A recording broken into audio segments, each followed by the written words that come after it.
I think Jeff Griffith's got more to say than I do. He's the man. He's the coronavirus guru. Yeah. No responsibility there.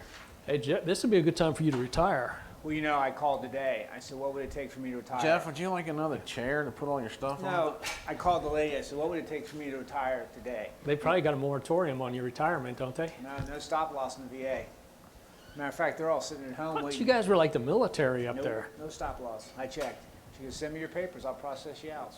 So, I could go, because I'm like, are you going? my wife gave me permission. Wife gave me a I ride. gotta go back to work. Huh? My financial guy said, if they don't turn around the next 2 weeks, go back to work, call P&G, see if they'll hire you back. They said, we're closing your division, your department, and we're giving 2 people packages to leave. You're not coming back here. Unless I wanna go to the Hoopany, work in a paper plant, paper You towel, make toilet paper. toilet paper. You That'd be be a busy. high-demand job right now. Are they working triple shifts to keep up? Yeah, they said they're maxed out. Let me know when you got it on. You got 10 seconds. Yeah. Remember who I am?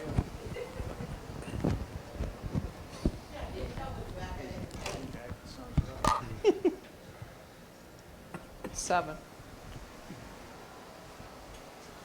Yeah. Okay, mic's on. Everyone stand. We'll do the pledge. I pledge allegiance to the flag of the United States of America and to the republic for which it stands, one nation, under God, indivisible, with liberty and justice for all.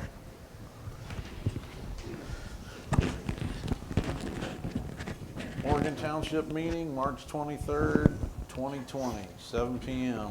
Have a roll call, please? Mr. Updike? Yes. Mr. Brucker? Yes. Mr. Kolb? Yes. Also present that those of you watching from home cannot see are Rob Brem, Dale Marshall, and Assistant Chief Griffith. And Chief Galloway is across the way from me. All right, I'll entertain a motion to approve the minutes. I'll make a motion to approve the Morgan Township Board of Trustee minutes from meeting March 9th, 2020 as written. Second? Mr. Brucker? Yes. Mr. Kolb? Yes. Mr. Updike? Yes. Motion approved. Okay, entertain a motion to approve the warrants. I'll make a motion to approve the payments from 3/10/2020 through 3/23/2020. Payment number 159-2020 through 186-2020, and warrant number 9830 through 9831. 9832 is voided. 9833 through 9852 for a total of $54,708.72. Second? Mr. Brucker? Yes. Mr. Kolb? Yes. Mr. Updike? Yes. Motion approved. Okay, Mr. Galloway. Okay, in your administrative package, we're pretty much going to talk about what's going on right now. I'm going to talk first about the COVID-19, the fire department and township operational overview. I'm going to start, and then Chief Griffith's going to kind of wrap that up. So last week I was in the EOC for the 5 days. The county is well prepared and well organized. We've received all of our supplies from the county and the hospital collaborative. The national surplus stockpile was released, and that should be to the county tomorrow. However, there is shortages, so Morgan Township is very well supplied right now for masks, gowns, and the PPE. And we've had 2 donations that have brought us some extra stuff from their caches construction companies. So with that being said, our fire department staffing stays good. It's staying consistent right now. There is some discussion with some of the other departments in the county about staffing and where we go from here. We continue to monitor on our website and the township website, as well as our Facebook page. We're putting out daily messages and everything like that from the CDC and the factual stuff. We printed 200 flyers off to hand out to the folks coming out of the voting booths last Tuesday, but since that was canceled, we still have those. But that information has been forwarded to our websites as well for information. I'm going to have Chief finish up where we are operational, but also we are now abiding by the Ohio governor's directives for temperature taking. So we take temperatures daily at the station. We're doing Dale, Connie, and then the road department, Mark, Steve, and Rob as well, and entering them into our fire manager reporting system.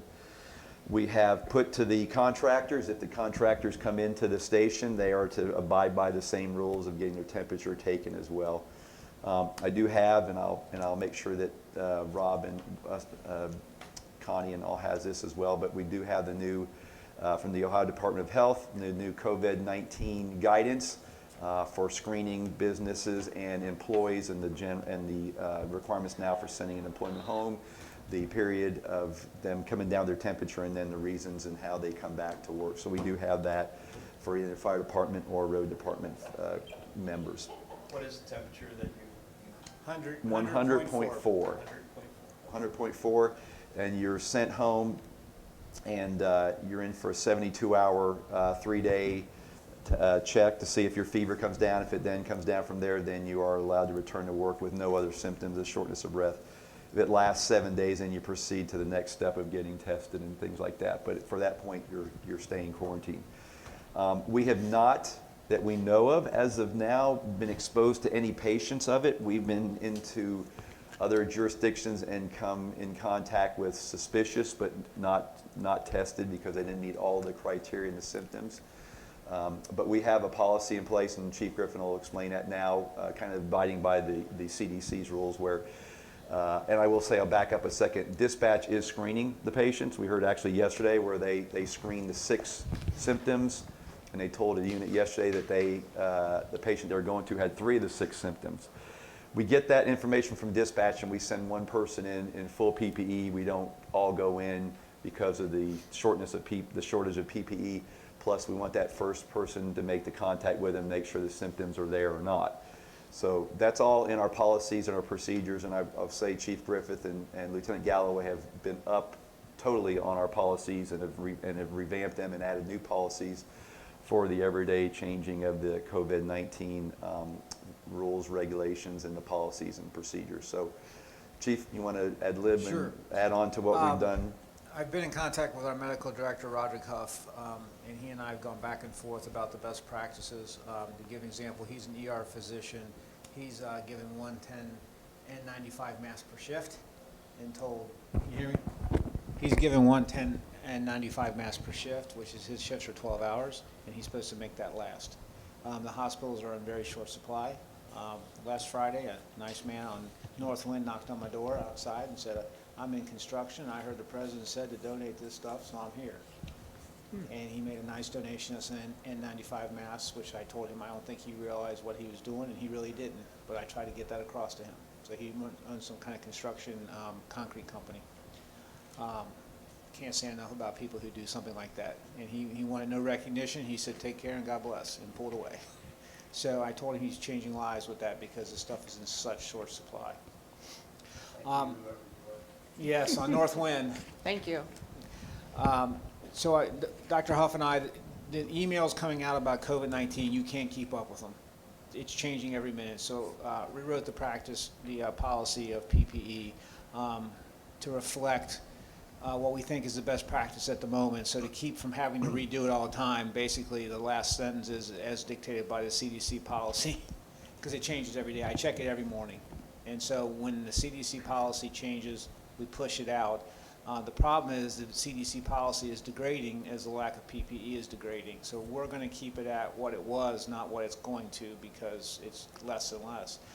We had a virtual chiefs meeting the other night, and the best practice they're telling you is wrap a bandana around your face. It's not going to do anything. We also, if we get really desperate, we'll use our respirators that we use for overhaul. I was able to procure some more filters. The filters can be reused as long as we're not doing, aerosolized work in an airway. So that's our fallback, and then our last fallback is SCBAs if we have to. So we've got a plan. Dr. Huff was fine with it.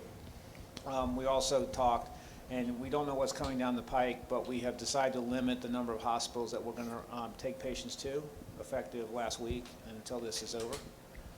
We're going to keep the transport time short. We're not going downtown for anything but children's because that's a best practice. But we're down to McCullough Hyde, Fort Hamilton, downtown Children's, and Good Sam Western Ridge, and that is it. He wholeheartedly agreed with that, and he thought that, you know, we were ahead of the curve on that because you just can't do that. If they go at a point where they can no longer take patients, then we'll have to re-examine that. But at the end of the day, we want to keep the exposure to our staff the least we can and get them to definitive care as quick as we can. So he agreed with that. He agreed with the policy change. And then the state of Ohio sent out a treat and release opposed to transport policy. We're not going to bite on that at this time. After talking to Chief and Dr. Huff, and I agree with it because the only time we would hit that is if we had, say, 20 calls and resources were overwhelmed. We might put that in the policy to screen these patients and tell them that you don't meet the transport triage for somebody with COVID, and we're only doing COVID-19 at this time. I don't think we'll ever reach that, but we have that ability. That's been provided for the whole Southwest Ohio. Everybody's got that in their policy now. I don't think we'll get to that point, but if we have to enact it, we'll have to enact it. Because at some point, we're going to have to start triaging if this is really what's coming. Surgeon General says this week's going to be a bad week. I don't know what a bad week means in this, and we're kind of feeling our way as we go. I mean, we've not seen, I'm not even going to say it, we've not seen increases for service right now, but hearing it around the county, Hamilton's been PPE, all weekend long, meeting the criteria. We've not had any. Like Chief said, a couple jurisdictions did. We went down and helped them, and we'll wait and see what happens. Other than that, we're in fairly good shape with PPE. We made some purchases when we thought this was coming, and we're okay with it. I will tell you, we've got it strategically relocated. The VA, where I also work, is pressing charges on anybody caught pilfering PPE. It's now a felony, federal court. They also, so, I mean, PPE is becoming a big deal, and people are hoarding it, and it's walking off. Ours is not. So it's in a secure place. Chief and I know where it's at, and I'm not saying it could happen, but I'm just going to make sure. Because at these times, I never thought I'd be worried about toilet paper either, but here I am. You know, so really that's, I think, unless you have questions, when we stay on top of it, you know, we'll look for trends. Everybody's got, you have to really filter all the things that are coming out. Everybody's relaxing about every rule and regulation in the state of Ohio. Pharmacy boards made some relaxed rules. EMS has made relaxed rules. And as this gets further into it and personnel become more needed, I think they're going to be more relaxed. Minnesota has allowed the use of expired medications and supplies, and anybody with any certification can drive a squad now in Minnesota. A nurse, evac, anybody, you don't even need 2 and 2 on a squad anymore in Minnesota. That's how they are right now. So they're just trying to get squads out the door to pick up patients and take them to the hospital. So it could get worse. We hope not, but you know, I think we're as optimized as we can right now. There's nothing I would do different. We've also made some orders ahead of the curve. Our suppliers have cut off online ordering. You know, it's serious. I've never had to happen in my career. You can't order any medical supplies online now. You have to talk to your rep, and then they're deciding who gets what. So we made some orders ahead of time. Unless this goes past July, I feel pretty good about our supply amount. Chief okayed me to add some supplies, and I wasn't hoarding. I was just trying to make sure that our residents had what I thought we need to get us through a pinch, because everybody else is hoarding. If everybody be honest, we wouldn't be in this situation, but everything is getting hoarded, gloves even, so. That's kind of where we're at. So that's our operational where we're at the township. So I'm going to move forward now to the township where our operations are, meetings, the state of Ohio stay at home, and what's deemed essential versus non-essential business. So this is the 12 pages that I read quite in depth today, and where some of the stuff goes with us. Obviously the primary one on the first page is prohibited activities. All public and private gatherings of any number of people occurring outside of a single household is prohibited. So now it's down to any number. I'm going to get to the page 4 or 5. In response to that, we did cancel all events through April 5th that were booked for the community center, Wall West Beach Community Center. Contacted. Okay, now can you hear me? No. Put it more in the middle. It's dead. While you change that out, I'll just go through, and that's one thing, Tom, that the conflicting dates are, is that you have some dates that are a specific hard date, then you have some that the governor's put out that's until the emergency is lifted. The 50-person, correct me if I'm wrong, Chief, the 50-person or more gathering that was 8 weeks. So that's March 5th, taking that to May 11th. So May 11th takes, in fact, I just made a note about the Miles for Matthew walk, because that's still in that 8-week window of 50 or more. So there's dates, there's all kinds of stuff that we're having to watch, of numbers of people with dates, 8 weeks. The restaurants and all closed in Ohio or until further notice, or that's when the emergency is lifted. So everything has different dates or has no date assigned to them Right. yet. We picked the April 5th following the guidelines that was first rolled out to the schools, because a lot of our events are school-based, brownies, Girl Scouts, Boy Scouts, 4-H, things like that. So, and I did let everybody know that that was the tentative date, but we will reevaluate it after April 5th, so. Okay. So in the policy, and this is where I think this is going to open up for discussion, and we had it today a little bit in our staff meeting. Number 10 in the stay-at-home rules is essential government functions. And the first paragraph has to deal with firefighters and police and folks like that. Second paragraph, essential government functions means that all services provided by the state or any municipality, township, county, political subdivision, board, commission, or agency of government and needed to ensure the continuing operation of the government agencies, or to provide for or support the health, safety, and welfare of the public, and including contractors performing essential government functions. Each government body shall determine its essential government functions and identify employees and/or contractors necessary to performance of the functions. So I'm going to go ahead here and then talk about the township and open this for discussion. But that and another, the 9 above it, the essential infrastructure, covers construction companies on critical infrastructure, and fire stations are considered critical infrastructure. So the way we read into that, and that was half of my day today, is the construction of the building continues.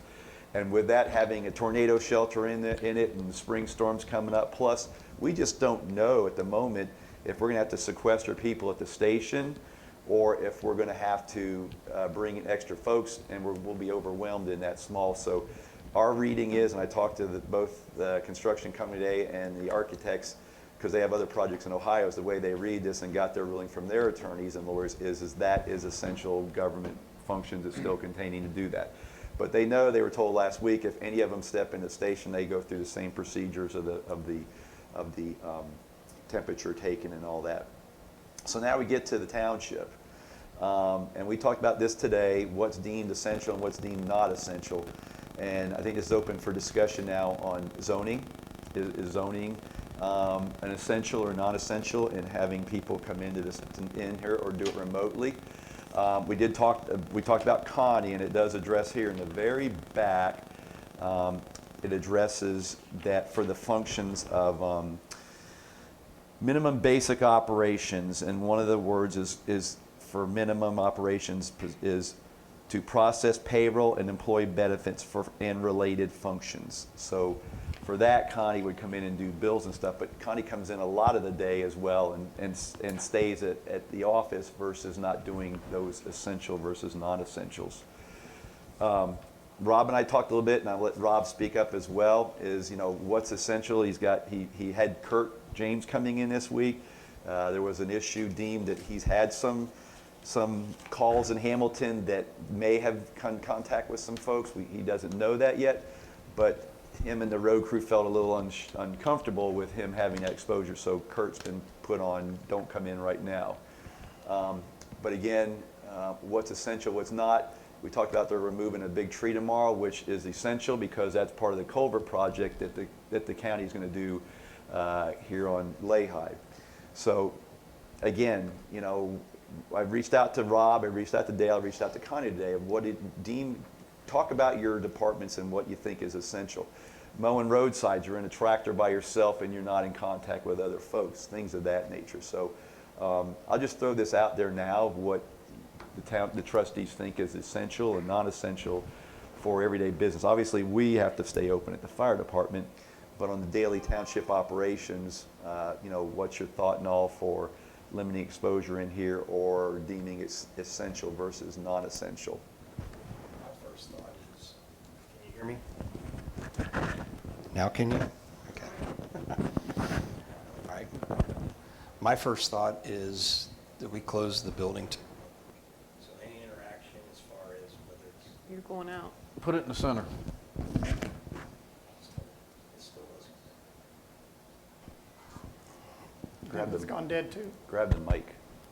Oh, the mic's not there. It's not. There you go. Grab a. Okay, another one. I put brand new batteries in this. Yeah, my first thought was to close the building to the public. That's for zoning or any other outside personnel that wants to get into the building to speak to anybody. We can do that via email, phone calls, things like that. If somebody needs an application, they could drop it off here for zoning. You could process it and do it, you know, remotely. Yeah, I have no problem with that. In fact, my thought was that they would leave a message on my phone. I dial in from home to get all my messages. I'm going to be, I'll give my email address on the phone so that they can email me anything or get their email once I get in contact with them. We do everything by email if they can, okay? The only thing that probably couldn't would be a lot split.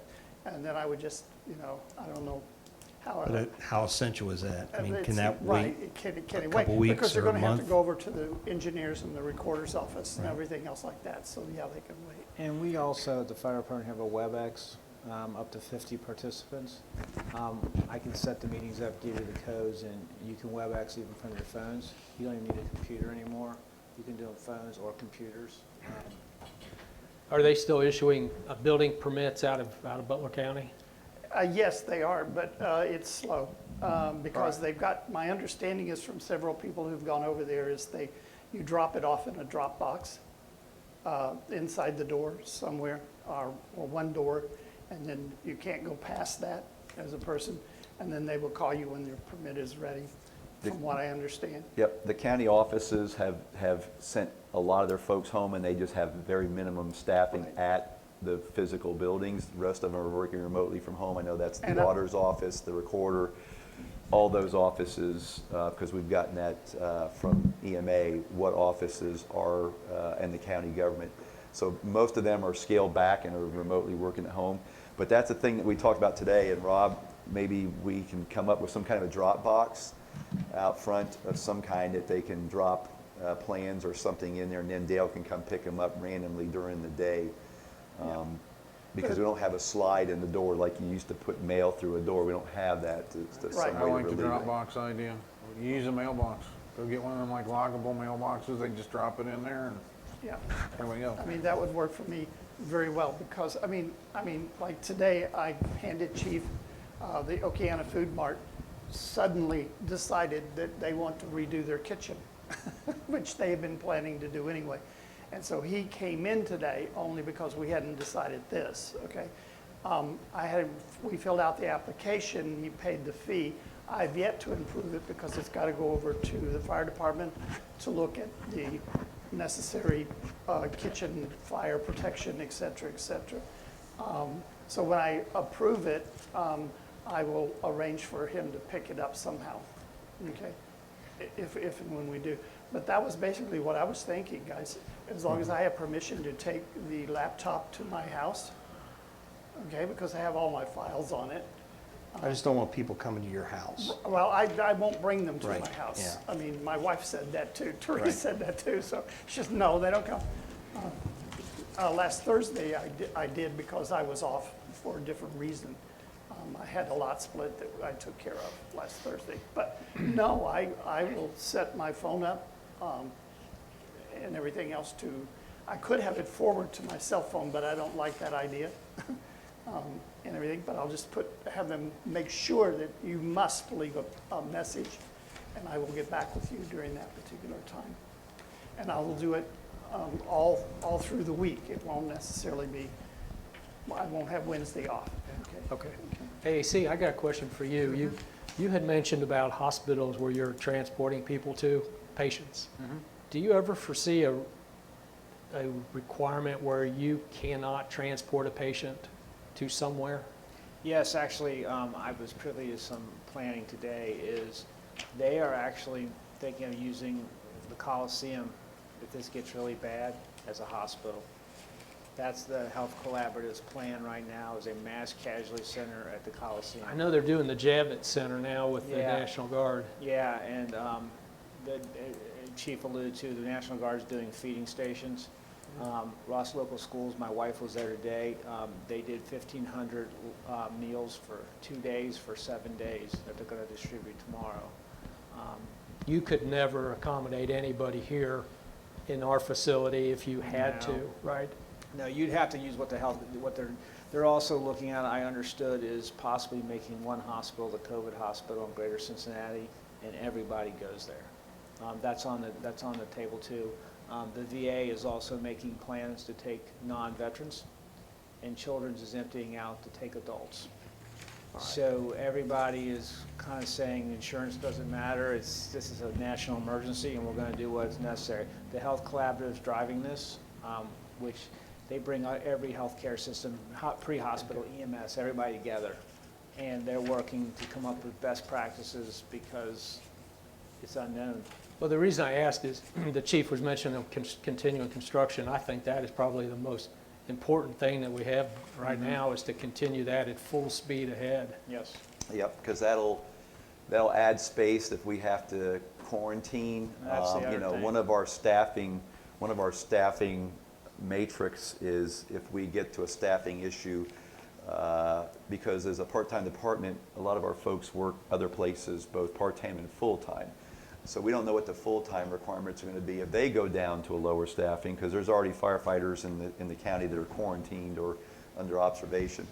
So we went down to a 24 hour on, 24 hour off, and by the way, the state has waived all of the timing and all the part-time rules and timing, the hours and all right now. So if we went to a 24 on, 24 hour off, we would have more folks in there. The tightness of the area we have now, to say, keep building, we'll have a more spaced out area, and we may have to have more folks there or quarantine some folks at the station in one of the bedrooms or something. We don't know yet. So again, I think that makes sense for us to continue that project on. Yes. And EMA is looking at, we heard this on a call, hotels to quarantine people at. And the thing they're trying, EMA, in my mind, has done an outstanding job in Butler County. I mean, the quality of the work is inspiring. The dedication of that team is beyond, it's incredible what they're doing and the kind of work they're putting out. I mean, I asked for 20 surgical masks and I had 50 the next day. I mean, that's the kind of attention to detail. They're trying to figure out if they need to quarantine if they quarantine one firefighter, do they got to lose the whole floor of the hotel or one room? I mean, these are the things you don't think about. Because if they got to start quarantining, and I can tell you in Hamilton County, 3 got quarantined from a department because they walked in and they didn't check, and they're all exposed. They're out for 14 days. And here, that would be devastating. Can this be airborne? Yes. So then it depends on the ventilation systems in there. Depends on the ventilation system. It lives on cardboard 24 hours, so check your Amazon. That's real data. You have to check what the real data is. Copper even is like 4 hours. Copper kills it fairly quickly if it's on copper. So, And it can be on surfaces for up to 3 days. So wash your hands, decontaminate, disinfect. You know, when you come home, like I come home, I take everything off in the garage, it goes in hot water, and I take a shower. And most people are doing that if they're smart. They don't want to bring it into their house or as little as they can. I mean, you know, if you have A blood, that's the highest risk of getting it. Type O is the least risk of getting it. They have statistics are starting to come out from China and Italy on what the risk factors are. 99% of the people who died in Italy have one comorbidity, i.e. one health problem, besides age.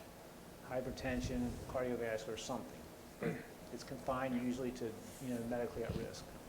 So one extenuating or health risk and positive Age. Age.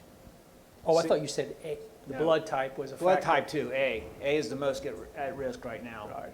by far. I hadn't heard that. Yeah, that's real Yeah, I heard science that. opposed to what O positive has the highest resistance to it. And they know that. And then age starts to factor in over 60, and then it goes up in tens. And then medical problems. So if you have a 70-year-old with 3 medical problems, you can imagine what we're doing is really trying to prevent them from getting this. You know, that's what we're really trying to, that flatten the curve is real science. No one wants to hear it, but it really is. And you know, we're just trying to save the medically fragile. That's what we're trying to do here. So again, I think we've got zoning down, because I've got another thing to address in part of this package, but we got zoning down. I'll let you talk about road department. Right now, they're functioning, and we're doing the temperatures in the morning and evening when they leave, and recording that. My feeling is they continue to do that, just do the social spacing. But then kind of, we talked today with Rob about, you know, the essential use of the 2 part-time folks. And I think Rob, like tomorrow, he's going to use Dennis because they need the flaggers for the road and getting that tree down. But kind of think about where that is for the stuff. And I'll let Rob continue to talk about that as well. Can you limit it to one person per vehicle? That was going to be one of our things, because social distancing, I mean, you're within 6 foot of each other if you're sitting in a vehicle, so basically, but like tomorrow, we're gonna need, the pickup truck's gonna pull the cherry picker, we're gonna need the 1 ton with the skid loader to move logs around, need another truck to haul logs, and probably even gonna need a backhoe up there, so all of us can take a vehicle to get there, so not all of us are in the same vehicle. And my other thing is, because we're all outside, we can keep our distance, plus, you know, I know it's airborne, and if you're further away than 6 to 8 feet, hopefully you're upwind from whoever you're by or whatever, and that try to stand by all those precautions to help us out here. But I mean, it's kind of like, you know, there shouldn't be as much traffic on the roads now and stuff, so to make it a little easier to get in, get it done, and get out is what we're hoping, so to help these projects go along, because like the Lehigh Road project was really needed to go last fall, but we couldn't make it go, so hopefully that'll be able to still continue. That's our goal anyway. Now, like days when it rains, those are probably going to have to be days that you guys are going to have to tell us what you want us to do, because, you know, there's some stuff that we can do, clean the buildings and stuff like that, but I've got a young lady that's come in and been cleaning and stuff. She cleaned the community center and cleans here, but I mean, that's going to be up to you guys, so. Well, probably there's not much of a need if we're not using the community center for there. I would say here, but then I would almost say she might clean a little bit more here because of this, like wiping door handles, wiping on all the doors, stuff that we don't normally do, which just helps clean it up. Am I correct on that? Yes, Rob has Cavicide that we have over here, and he's welcome to use it, but Jeff, your mic. Cavicide or bleach. Bleach is just as effective and cheaper and probably better. Because I know at work, we started disinfecting all the door handles every night and surfaces, just trying to keep it Plus, in case something happens. Plus, I gave Rob the CDC recommendations for cleaning. Now, he's got those for Jenny Likens and all that, of what the CDC recommendations are for that cleaning. And for I've this. got those posted in the cleaning closet where all of her supplies are, so she can read through it as she's working, so she has that, so thanks to Chief for that. But, you know, a lot of the stuff, I mean, we're coming out of winter time, there's a lot of stuff that needs to be done to the roads to keep them safe, and, you know, we'll try to keep everybody as far away from each other as we can, so. Just do it smartly. Yep, and I think that's important, what Rob said, that covers in here the critical infrastructure and safety and all that, and I think that stays with this policy of that work continues, for sure. I agree. In that. Let's talk about if, For instance, a rainy day or You're okay. It cuts out. a rainy day or something like that where we decide that they're not going to work.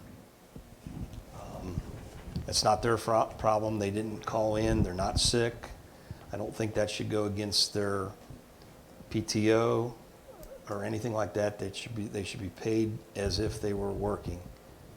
That's my suggestion. I mean, they got a job to do when the job can be done.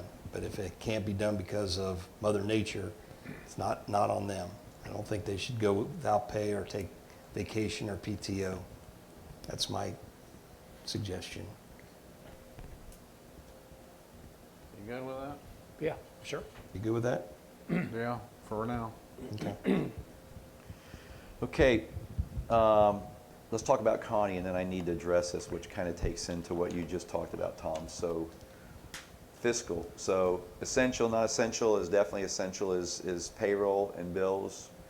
So Connie we talked today about the time come in, do the bills and all of the things that are associated with paying bills, invoices, payroll, and then roll that as her time, and then the rest of the time would not be here. Yeah, I can check email from home. I thought like every other day, especially if Dale's not going to be here now, because I was going to do it when he wasn't here, I'll come in and check my phone, unless someone can show me how I can check it from home. I'm not going to forward it to my home phone. I'll show you how. Okay. It's really easy. Okay. If I can check it from home, then that's fine. Otherwise, I'll come in and, like every other day, and check for messages. Like I said, I can do my email from home, and I'll just do bills and payroll, and that should be about 2 days a week is, you know. And I would maybe try to limit all the people that can get in your Oh, yeah, in your office. you saw my door was closed. I'm not, you know, people aren't coming in. When Rob or Chief have to talk to me, they're standing at the doorway. They're not coming into my office. They've been very good about that. I mean, we're all very conscious of what Connie we're and I doing. almost went past the 6 foot mark in the hallway, so I ducked through here and went out. We're having fun with it. Yeah, but I mean, we're all very conscious of what we should be doing, and we're trying to follow all those guidelines. So, like tomorrow morning, I'll have to come in to get the bills ready to go in the mail, and then I may not be back till like Friday, and I'll have to every couple days get the mail out so it doesn't overflow, because we're coming up on the beginning of the month, so that all the bills will start coming in.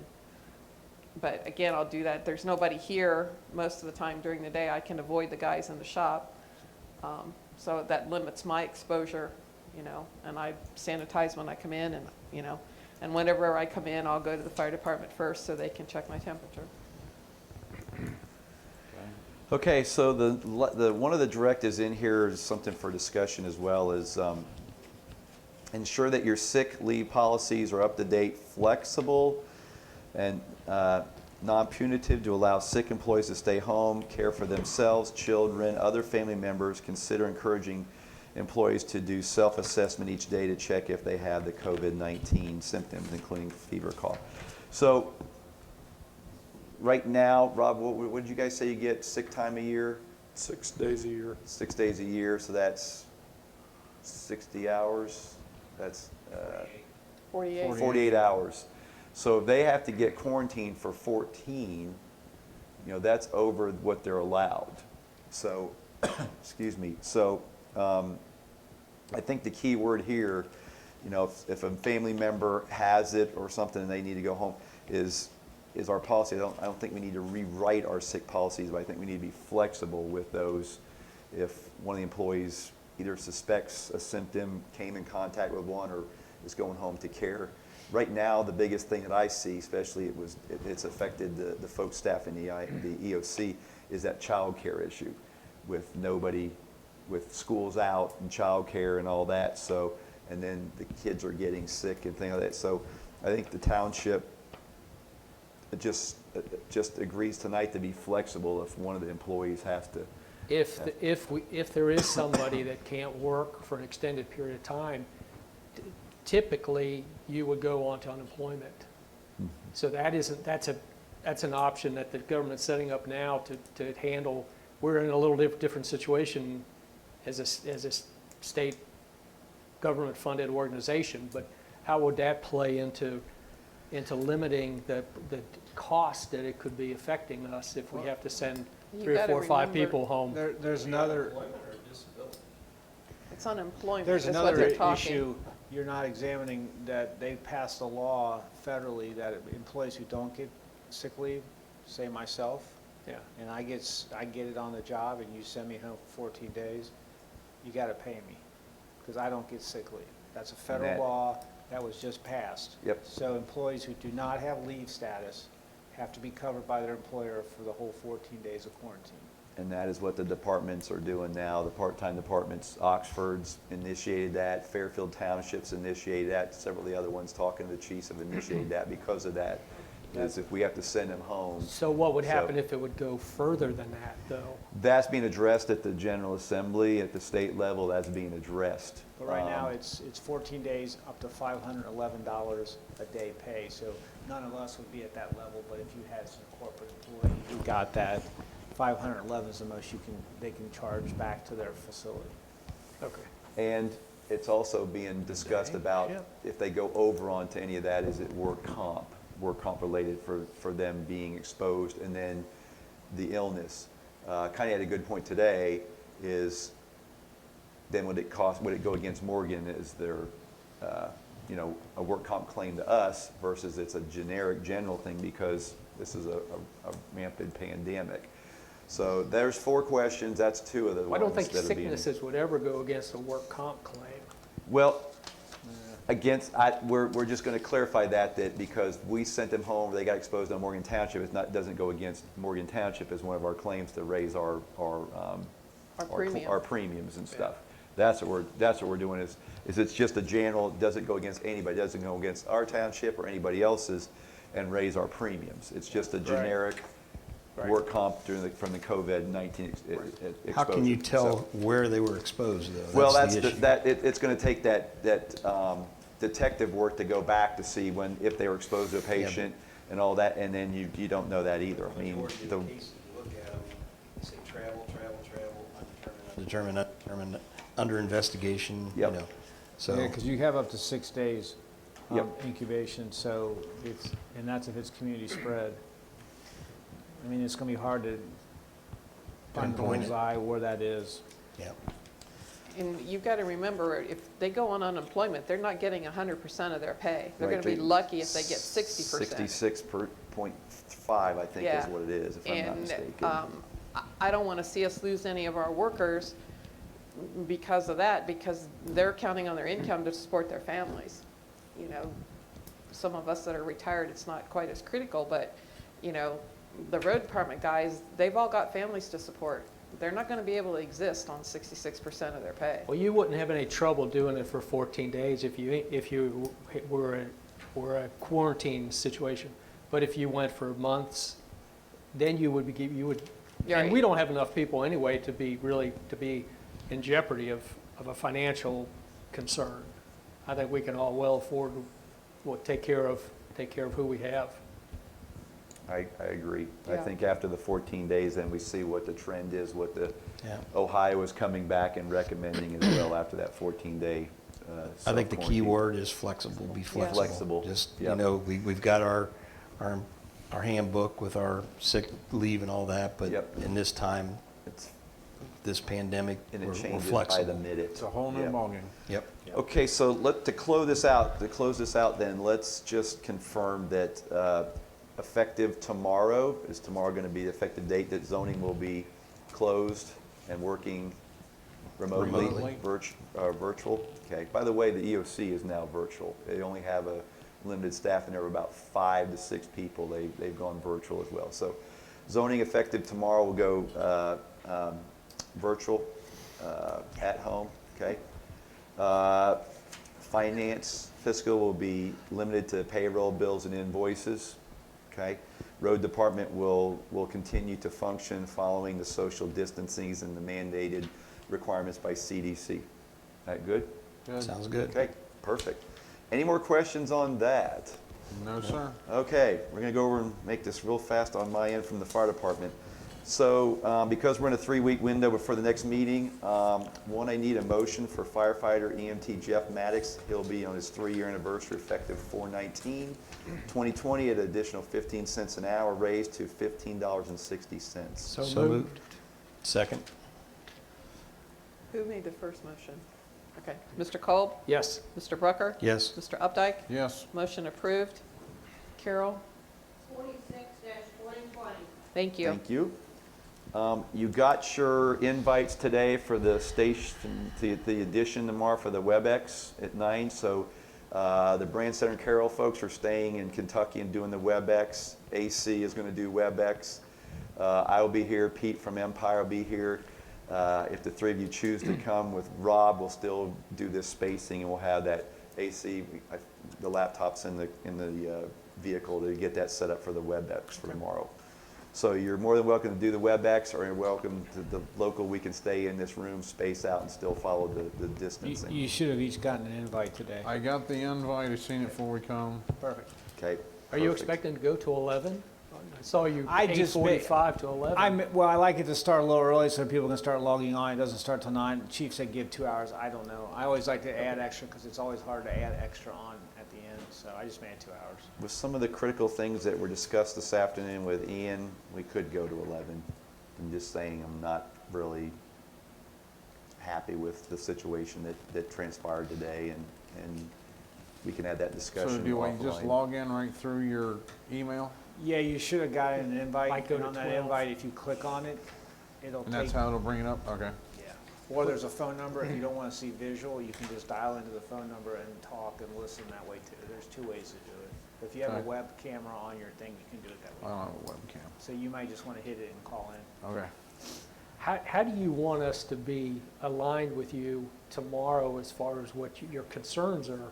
I mean, I don't want to hear the concern the first time sitting in that meeting and not know where you are on all this. So the concerns are what my concerns are is that there's no communication between the 3 entities that I see, or very little, between the fire department, Brand Center and Carroll, and the contractor. So what came to a head last week is we're trying to fix the pad and the apron in the back, and that whole get it right, get it level, and myself and Rob.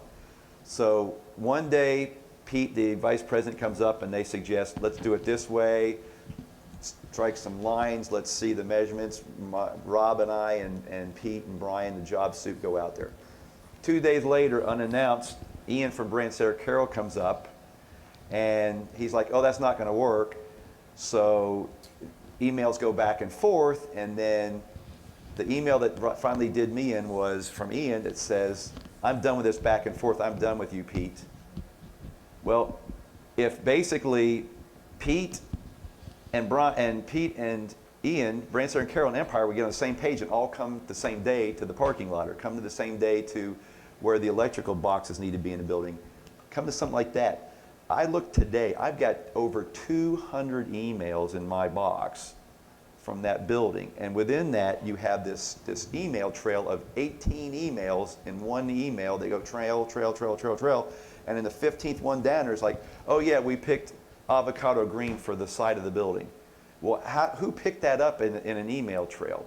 So there's just really bad communication or lack of communication. Empire sends something to Branstad or Carroll Ian, hey, we need to know what the status of this is. 2 months ago, and they still don't have the status back of an answer to that email yet. So today, Rob, you're going to appreciate this. This is what I dealt with most of today. So as I think I've mentioned, the plans called for tying in the new bathrooms to the existing bathroom line in the men's bathroom, and it was on the plans that you'd tie into the 2-inch water line. Okay, so Rob and I were there when we opened it up for the plumbers, and surprise to them, it was only a 3/4 of an inch line, which will not flow enough water to the bathrooms in the new building. So this came back in the argument of emails and emails and emails, and I told you, and it's right here, $11,438 to fix the problem. And I don't think it's our problem. I don't think it's our fault that Branstad and Carroll and their engineers didn't get into that box, which is clearly visible in the bathroom, to make sure that was a 2-inch line there. And I went back and forth with Ian today, and I found some documentation about the storm shelter from way back in April of last year that got rejected by the state and by the county because of not having the right HVAC and other things on it. So today, at the end of the conversation, I got from Ian, I said, I'm going to suggest to my trustees that we don't pay this. It's not my fault that you guys didn't go into that box and make sure that was a 2-inch line. You assumed because it was 2 inch on the outside of the line, outside of the building, that it was 2 inch side of the building. And now you're sending me a $11,400 bill to do it, and I don't think it's our fault for you not checking it. And this is the exact quote I got, and I'm being live streamed. Well, you would have had to pay it anyway, is what I got today. Meaning that if it was really not a 2-inch line and they didn't discover it, it would have been 2 inch, they would have had to run it over there anyway. And I'm going, no, that's not right. I said, they're having to use extra materials in now. If it was in the job originally, it probably would have been a lower bid of $11,000, less than $11,000 to bid it if it was known then and not after the fact. Well, you do have a point there. And I go, and second of all, are we going out for bids, 3 bids for this now? Because the plumber here, he can charge whatever he wants versus we go get 3 bids. It might be cheaper to do this additional work. Well, as the architects, we are vetting to make sure the cost is within reasonable windows. And I go, that's not good for me either. So How much of that 11,400 is going to Branstad or Carroll, and how much is going to the plumber? Well, it's all broken down here. I think, Tom, the point is that it's not my fault that they didn't go in and research the box and see what the thing is, but yet we're still stuck with the bill, and it's like if you want water, and you would have had to pay for it anyway because you would have had to pay for it to connect it somewhere else. I'm like, no, that's not true. That's not true. So that's their attitude to the point of They haven't done their due diligence. I'm holding their next bill. Their next bill's been sitting on my desk for 2 weeks, and I'm not paying it until we get some communication, some rectifying here. And I don't think that Mike Carroll, who you've met and interviewed, knows a lot about what's going on down here at our level and how we're unhappy with it. And you know, I'm still doing my research. I talked to the engineer's office today, Rob. Eric Pottinger did call me back about this. They want to throw the engineer under the bus on the grades out here, and I don't buy it.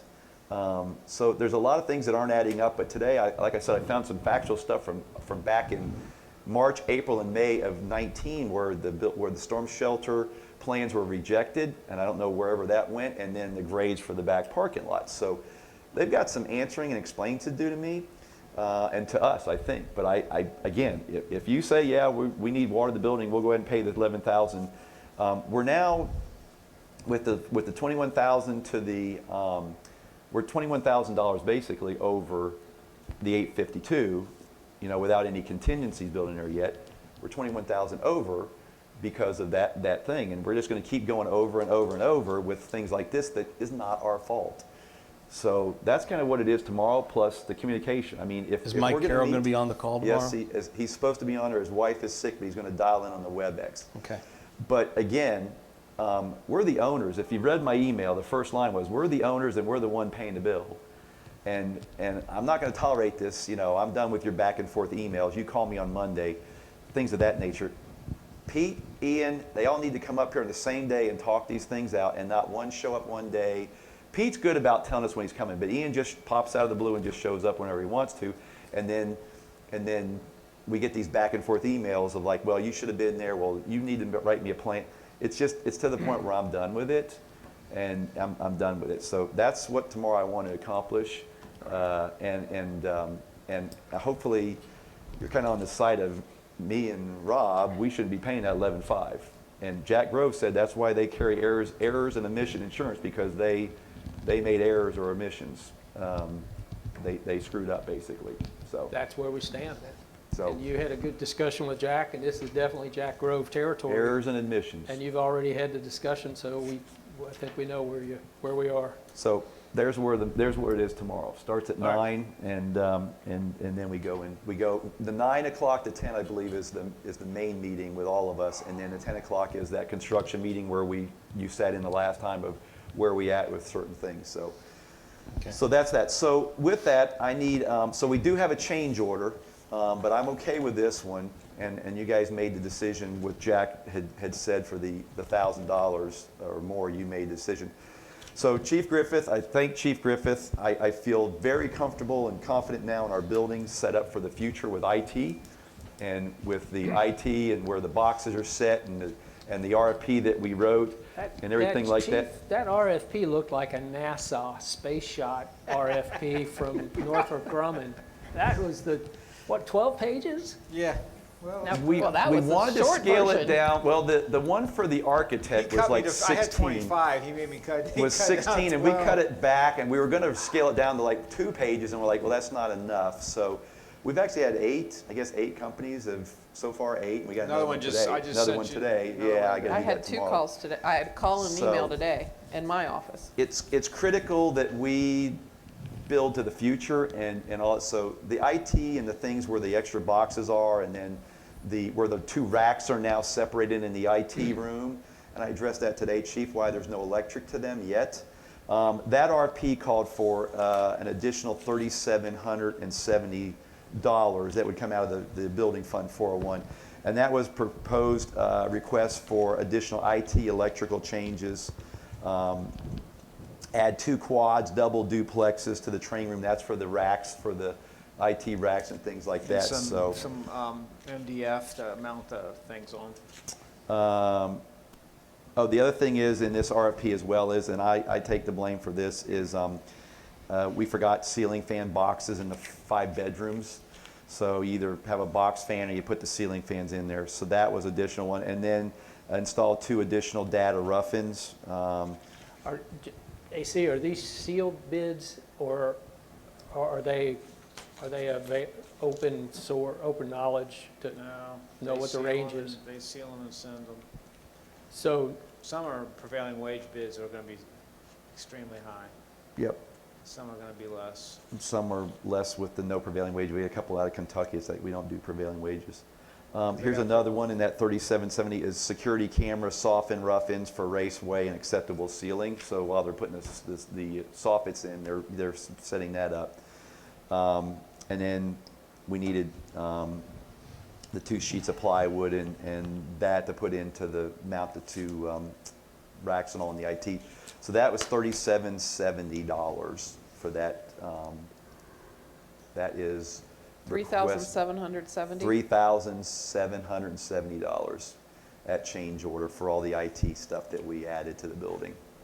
And that was with a lot of credits for a lot of volume controls that we got rid of. We took some out and gave some back. And then we had to mount the lights for the locution to wake people up. And it's That one's coming. Yeah, that's Well, coming. they had to wire that, Yeah, but they had that to one's wire coming it, too. so.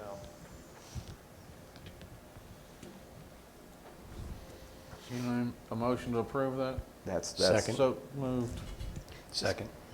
Mr. Updike? Yes. Mr. Brucker? Yes. Mr. Kolb? yes. Motion approved. Okay, so now I have 4 POs, and then I am done. First one is to Phoenix Safety. It's on your sheet. Phoenix Safety, and you have copies of them in your packets. Phoenix Safety Outfitters for $1,177.50 from Fire Levy Fund 2111. This is additional. We damaged the bunker gear at Wholesale Tire. This is the leather fire boots that we discovered are also damaged. This will go, also has gone into the recovery reimbursement package from the insurance company. But we had to buy the boots now, so. Second. Mr. Brucker? Yes. Mr. Updike? Yes. Mr. Kolb? Yes. Motion approved. Next one is we do our annual hose testing and ladder testing. This is to National Hose Testing Specialists. They'll be here this spring for $2,001.15 from Fund 2111 for the fire levy. We do this annually. We have found that it's actually, and it's in your packet, it's 27 cents a foot. They do all the loading, unloading, testing, ISO records and everything like that, and it's a lot cheaper, we found, than one workers' comp claim for somebody pulling their back, lifting 5-inch hose out of the vehicle. Motion made. Second. Mr. Kolb? Yes. Mr. Brucker? Mr. Updike? Yes. Motion approved. Okay, what Chief was, the next two will be coming out of the building fund as well, what Chief was talking about. So in the past and what's now over there is when you get a call in the middle of the night, you flip on the bright LEDs and you get blinded at 2 and 3 in the morning, which has caused, done numerous surveys about causing cardiac issues with firefighters. So the locution system, the computer system that now pages us, they now have a new system.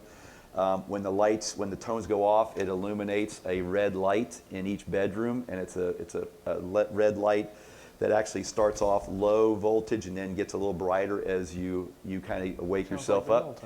And then we have it placed in the hallway that'll lead you all the way through the hallway and out and into the bay, so you don't wake up at 2 in the morning and come into the lights, into the bright lights. So that's called night vision indicators. That, the wiring, the software that has to go into the locution system, and everything that goes into that is $3,382. And also, one other part of that the Chief didn't mention is we're also going to have 2 doorbells that go into locution now. So if somebody has a problem in the middle of the night, we're going to have signage directing them to those 2 doorbells, and when they ring it, it'll ring the locution, and that'll ring throughout the station, which is a huge value add for people who would drive up for needing us right away. So right now, the doorbell just rings into the officer's bunk room, and if he's sound asleep, he may not hear that doorbell. You're going to hear this new So one. you will hear the tones will go off just like it's an actual call. So So moved. Mr. Updike? Yes. Mr. Brucker? Mr. Kolb? Yes. Motion approved. and the last one, we're doing this in-house. Buddy Jackson and Chief Griffith and a couple other ones, we're going to wire all the speakers into the station for the locution and the intercom system and the paging system.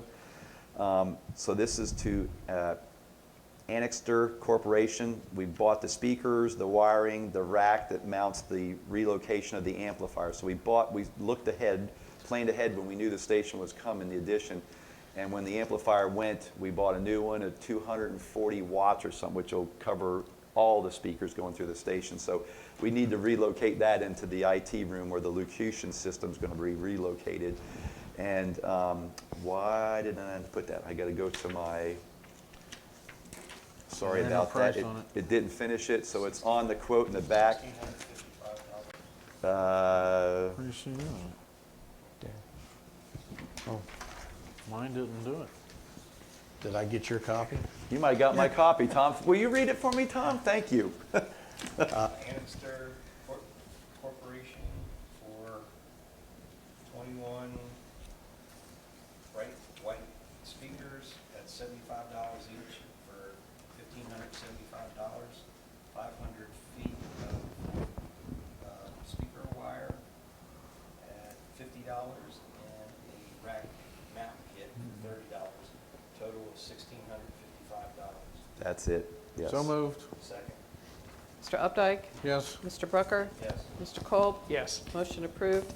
I And- need W-9s for those last 2 companies, because I Okay. don't believe they're in my I vendor list. can do that. I apologize. That's probably when I got one of my And many the phone last calls thing, today. they'll be, speaking of low voltage, which is the kind of encompassing, they'll also, at some point, Oxford Computer Solutions, there's work they're going to have to do outside the RFP They're gonna have to fuse fiber from over here to there and move it, and they have work to do that's not subject to the RFP, which is because it's their work, that they're just moving to make it work, whether whoever gets the contract for the low voltage, there will be another cost for them to do that work because it's their work originally, so they're gonna relocate their work, and they also have to do some fiber, they have to make a fiber junction box, and that there's gonna be some expense with that, just so you all know. That is all I have, unless you have questions for me or AC. Thanks, Chief. Good. We- Mr. Brim, anything tonight? I have nothing unless you guys have something for me. Nope. Hey, Rob, Continue to work. one thing I do want to ask, if on the rainy days, if your alternate duty station is going to your house, if you get called back in, or if there's something that occurs like that, how did you want to handle that? Would the guys be available to support if they're needed? If it's a day that we're supposed to be there, but we go home because of being rainy or whatever, and we get called back in for flooding or a deer hit on the road or whatever, Yeah. we just come back in and do whatever needs to be done. I mean, they have to be available to come back in, just like they was at work and we get a phone call, just they're gonna be at home, so. Okay, very good, But thanks. they need, all three of us have to be able to respond back if needed. Okay, And really, that's the way it kind of has to be, even around the clock, on the weekends and stuff like that. And we try to work with each other to see, hey, I'm going to this family gathering or something, I'm gonna be gone on Sunday afternoon, these two guys are gonna be available, I mean, but if it's a regular work day and we go home because it's raining and we don't wanna be close, all three of us have to be available if needed. okay, all right, thank you. Mr. Marshall? I just have two things, really. They're small. There's the letters that you requested from the last meeting that I've sent to you via emails prior, and along with Jeff's suggestion to be added into the Scott Avenue letter. All I'm asking for is your signature tonight. Do I need to read them or anything? Okay, then the first one is, well, I'll just give you both, and if you will sign above your name there, please. And I'll see that those get out. Okay. Anything else, or that's it? That's it. Okay. Ms. Reinhardt? Okay, I have 2 purchase orders that I need approval for, please. The first one is Corporate Payment Systems for $1,079 for the rental of the 55-foot man lift to take down the tree on Lehigh Road that Rob is renting for a week. All right. Yeah, it's out there now. So moved. Second. Mr. Brucker? Yes. Mr. Updike? Yes. Mr. Kolb? Yes, Motion approved. The second PO is to Boundtree, should say Boundtree Medical for $1,989.39. This is for medical supplies, and AC, maybe you can give a little more information about what this is. We upped about 2 weeks ago, I called Lieutenant Browning and said, anything that was gonna expire before July, get it now. Some substrates for medications are made in China, not in the United States. Substrate being the basic chemistry of a drug, they're made in the United States, but the substrates come over. There's known shortages of that, and there's also a known shortages of breathing treatments and associated oxygen supplies. So we jumped while we could and got some just to keep us, we don't know what to anticipate, but it's just to keep us what we think we'll need till July.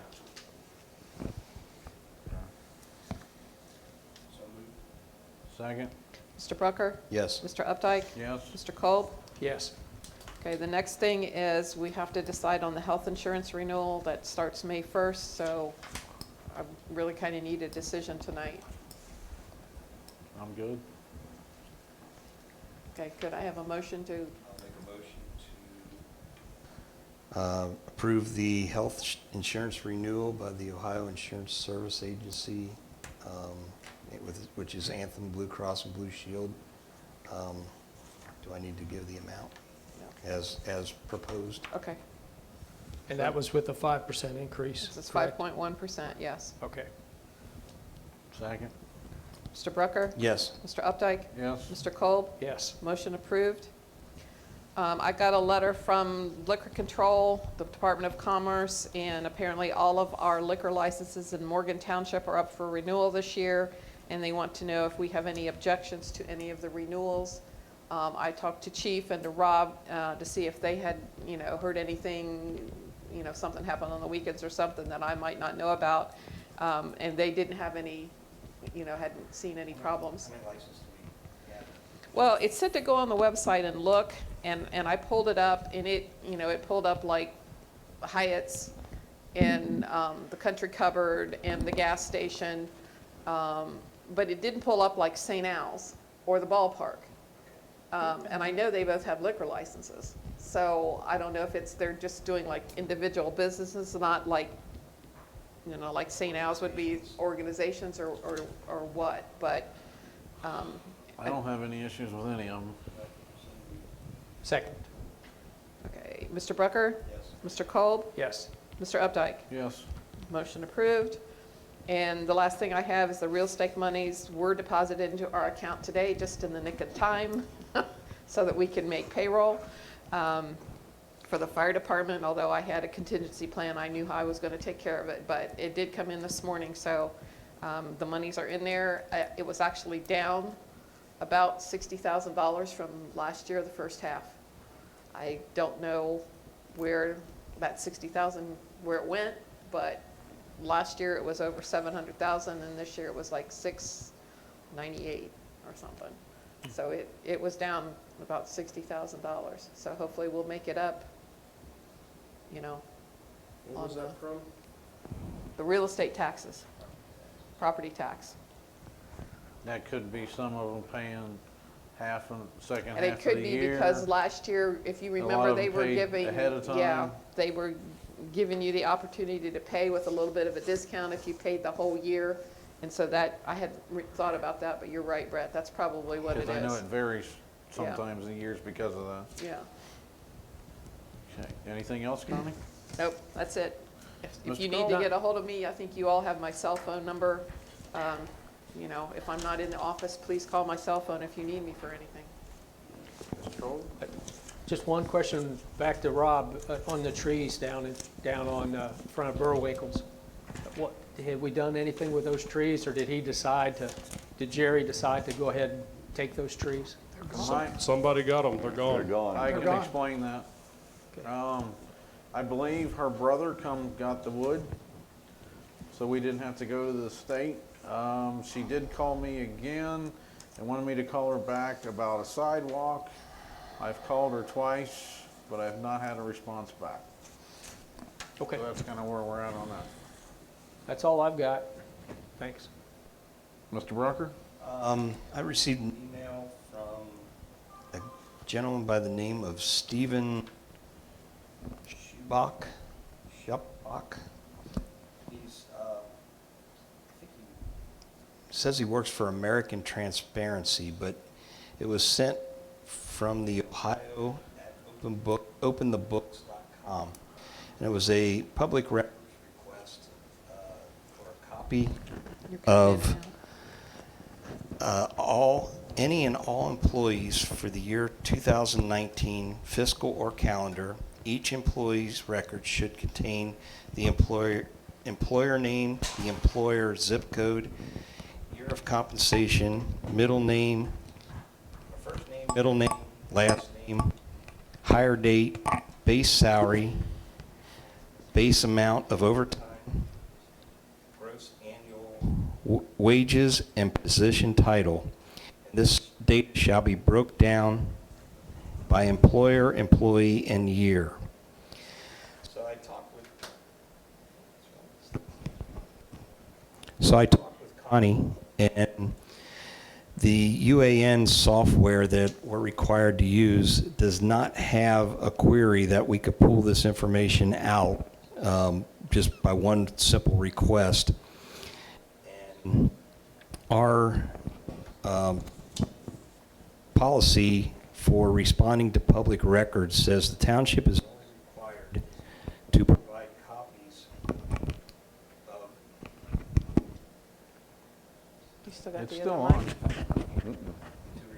No, It's not. it's not. I don't know what it's- To re-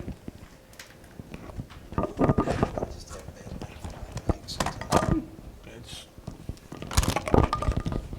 All right, our policy is the township is only required to provide copies of records that it actually maintains. The township is not required to produce special reports or data compilations in a form that is not regularly maintained by the township. So I was going to draft up a response, but I wanted to get the other board members' approval. Since Stephen, this is in response to the public records request that you made below dated 3/18/2020. The information you are required is not readily available in the UAN accounting software that Morgan Township uses as required by the state of Ohio. And given the current COVID-19 pandemic restrictions and guidelines set forth by the governor of the state of Ohio, our fiscal officer is now working a reduced work schedule, limiting her time in the office.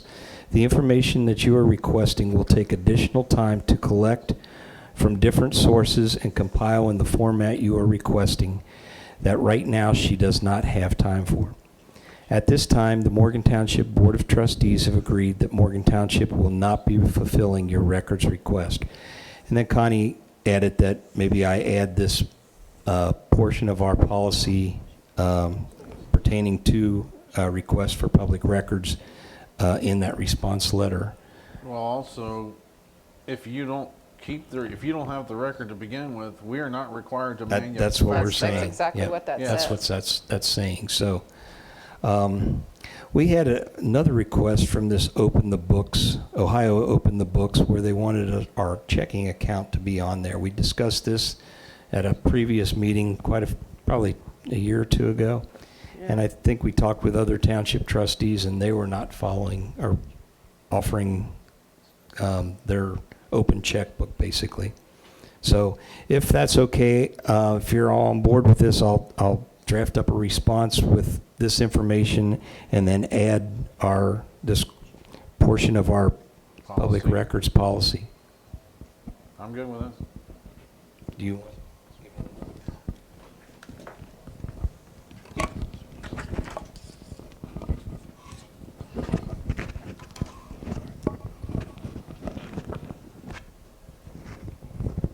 If he's asking for a payroll record for 2019, and he's asking for all information as far as overtime and pay amounts, and that's basically when I heard that summary, that sounds like what he wants. He wants to know what everybody made, but we don't.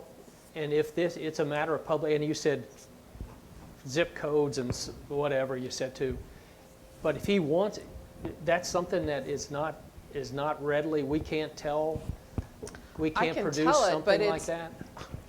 The only thing I'm looking at is this.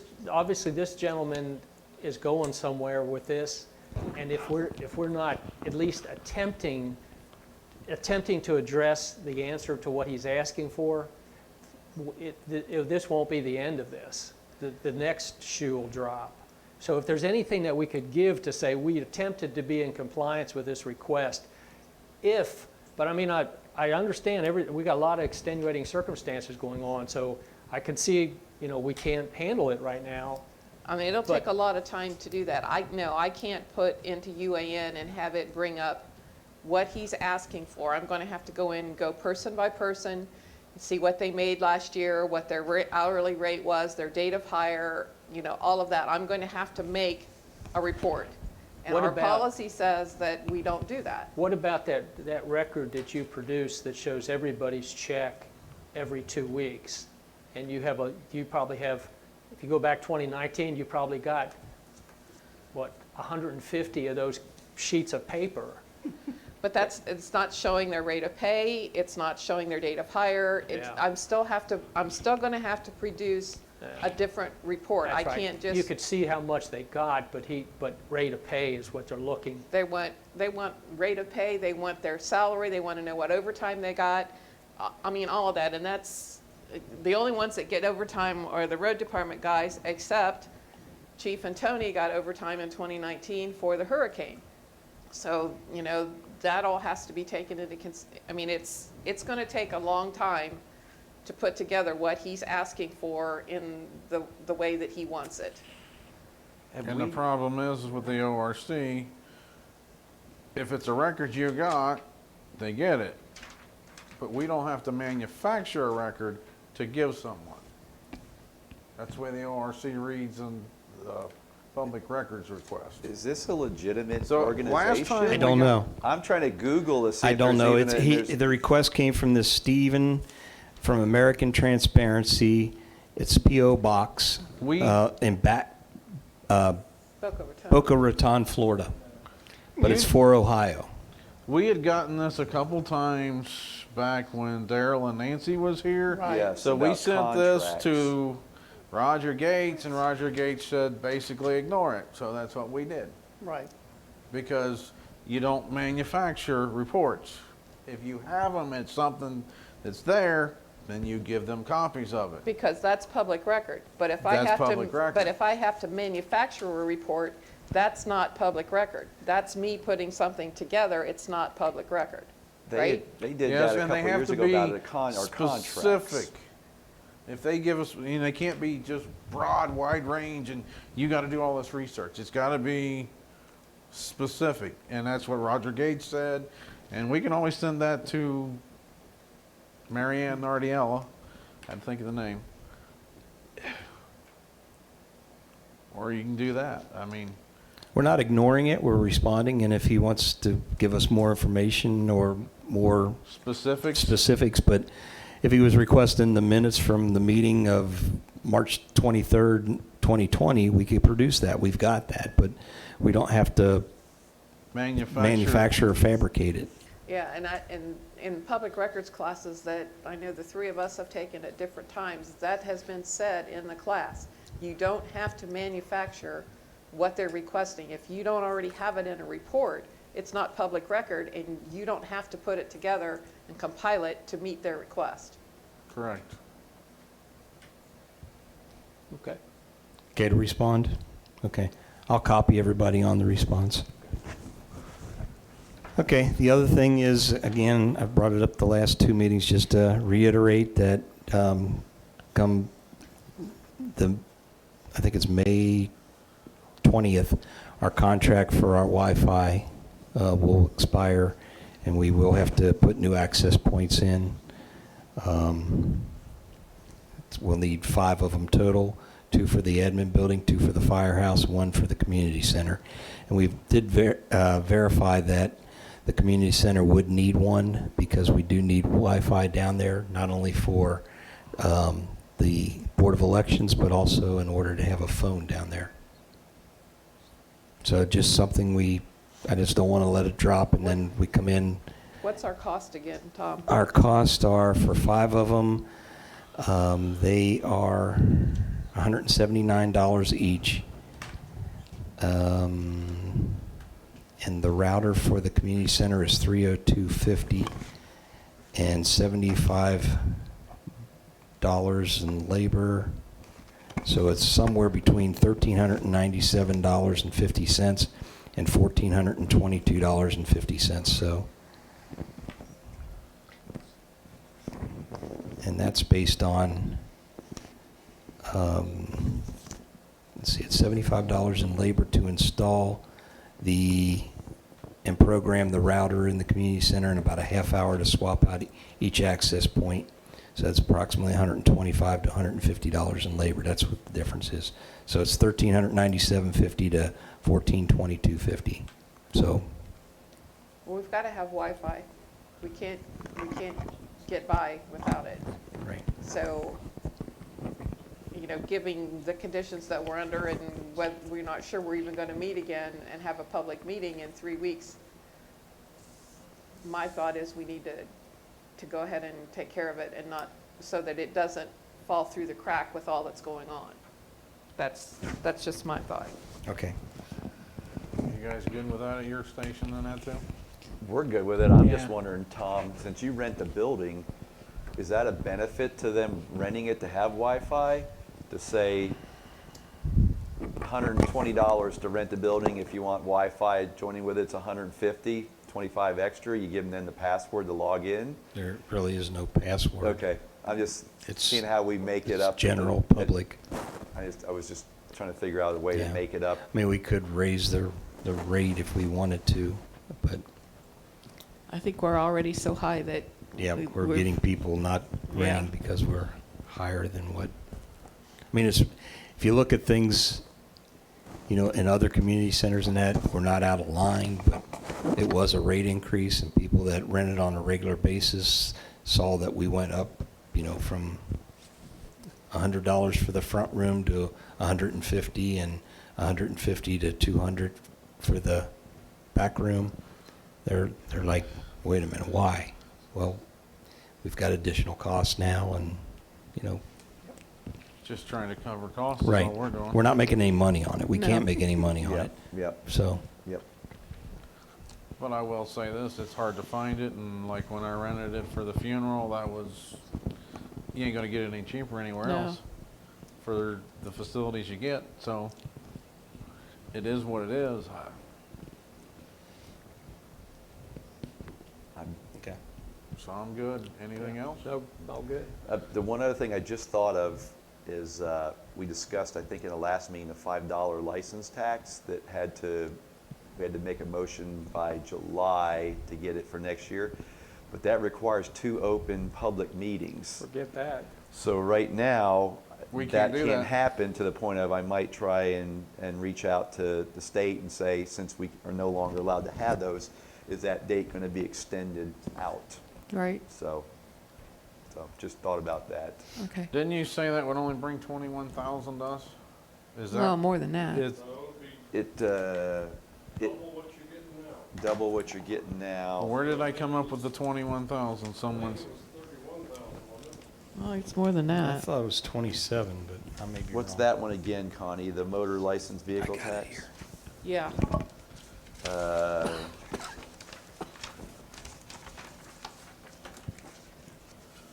Total funded adjustments and revenue 22,024, so a double. It'd end up being 44,000 a year then? yeah. But we're already getting 20. We're already getting So, 22. right. It would So it was double it 20. to I thought 44,000? it was 22, Yep. 27, so something it's like that. 21,923. So So it's roughly really- 21.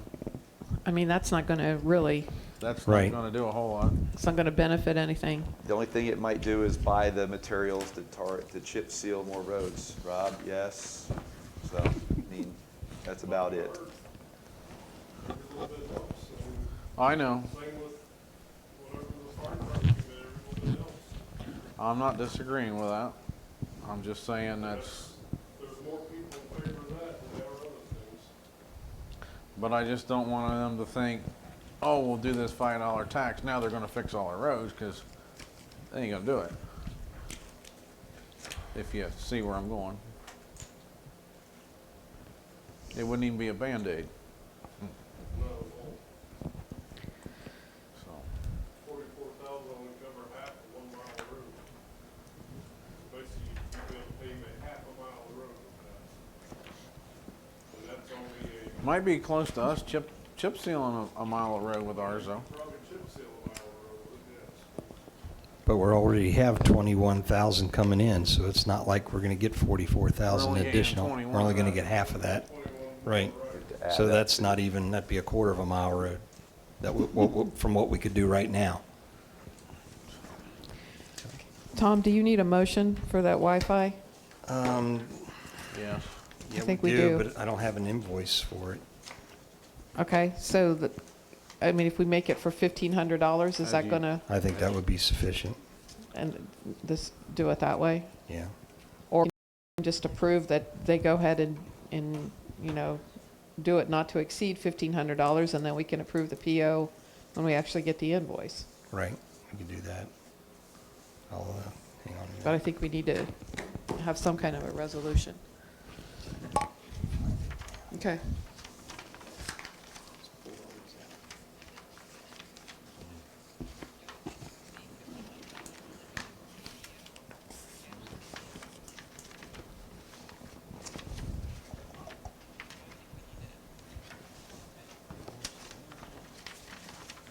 write it on yourself?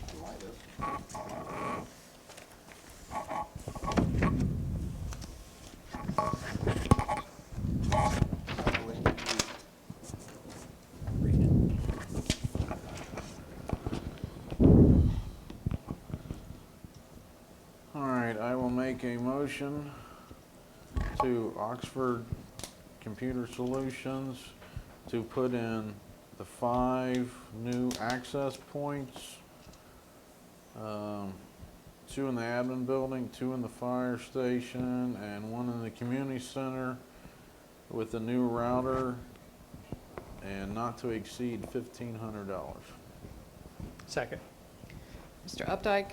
Yes? Mr. Kolb? Yes. Mr. Brucker? Abstain. Motion approved. Anything else? If not, I'll entertain a motion to adjourn. I'll make a motion to adjourn. Second. Mr. Brucker? Yes. Mr. Kolb? Yes. Mr. Updike? Yes.